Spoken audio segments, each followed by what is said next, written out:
साथियों नमस्कार। आज का ये छोटा सा अड्डा एनपीएस को लेकर। एनपीएस यानी नॉन परफॉर्मिंग एसेट्स। नहीं, ये वो बैंकिंग वाले एनपीएस नहीं है। उनके बारे में तो आपको बैंकिंग और फाइनेंस के जो जानकार हैं वही बेहतर बता सकते हैं।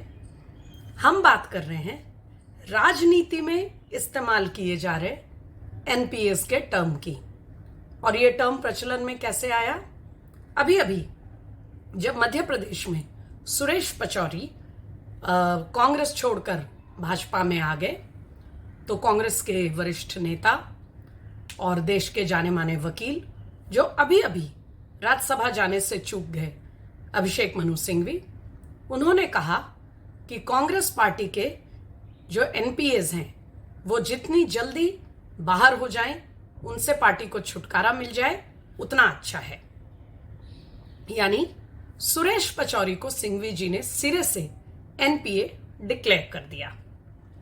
उससे 3 दिन पहले गुजरात कांग्रेस के कद्दावर नेता, पार्टी को थामने वाले जिन्हें कहा जाता है अर्जुन मोढवाडिया, जो इतने सालों नहीं 1 दशक से भी ज्यादा समय से लगातार बीजेपी के निष्कंटक गुजरात में राज के बावजूद कांग्रेस के साथ जुड़े थे, सिंघवी जी ने क्या उनको भी एनपीए मान लिया?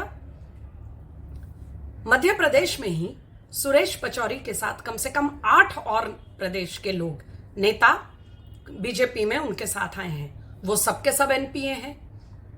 इसी तरह राजस्थान में कम से कम 1 दर्जन नेता अभी बीजेपी में शामिल हुए हैं, 4-4, 6-6 की खेप में, जिसमें अशोक गहलोत सरकार में मंत्री रहे नेता भी शामिल हैं, पूर्व विधायक भी शामिल हैं। वो सब के सब महीनों के अंदर कांग्रेस के एनपीए बन गए। और जो तमाम वरिष्ठ नेता, गुलाम नबी आजाद जैसे वरिष्ठ नेताओं से लेकर और युवा प्रदोत माणिक्य और इस तरह के युवा चेहरे जो पार्टी से गए हैं, क्या सिंघवी जी उन सबको कांग्रेस पार्टी का एनपीए करार दे रहे हैं? अगर ये सब एनपीए हैं तो इन एनपीएस ने एक एक करके अपने अपने इलाके में, अपने अपने प्रदेश, अपने बेल्ट में किस तरह से कांग्रेस की जड़ों को कमजोर किया है या कहीं कहीं तो खत्म कर दिया, इस पर सिंघवी जी का क्या कहना है? कुछ हाल में जो नेता पलट कर आए हैं उनमें मिलिंद देवड़ा, अशोक चव्हाण ऐसे नेताओं का भी नाम लेना चाहिए, क्योंकि ये हाल ही में आए हैं। तो जितनी बार कांग्रेस पार्टी से कोई बड़ा नेता, वरिष्ठ नेता या कोई युवा नेता पार्टी छोड़कर जाता है तो तुरंत कांग्रेस की ओर से यह बयान आता है कि जाता रहे, कोई फर्क नहीं पड़ेगा, अच्छा है चला जाए। लेकिन ये प्रतिक्रिया आप 1-2 बार दे सकते हैं। जब आप बार बार हर हफ्ते दूसरे तीसरे दिन इस तरह की प्रतिक्रिया देते हैं तो काडर में इसका क्या संदेश जाता है? यही कि उनकी पार्टी को कोई परवाह नहीं है, वो ये रहें या जाएं।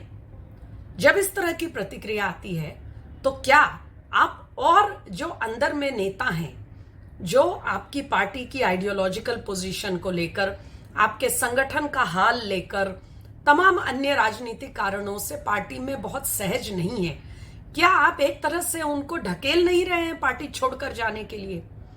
आखिर अर्जुन मोढवाडिया और सुरेश पचौरी जैसे नेताओं ने तो अपने पत्र में यह लिखकर कहा कि राम मंदिर को लेकर जिस तरह से कांग्रेस के शीर्ष नेतृत्व ने रवैया अपनाया वो जनभावना के बिल्कुल विपरीत था।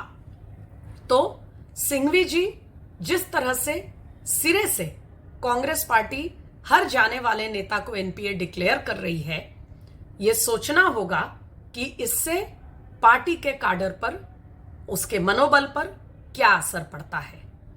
और वास्तव में अगर कांग्रेस पार्टी, सिंघवी जी एनपीएस को लेकर सचमुच गंभीर हैं तो उन्होंने उन सबको यह विश्लेषण करना चाहिए कि आज कांग्रेस पार्टी का सबसे बड़ा एनपीए कौन है? Non performing asset.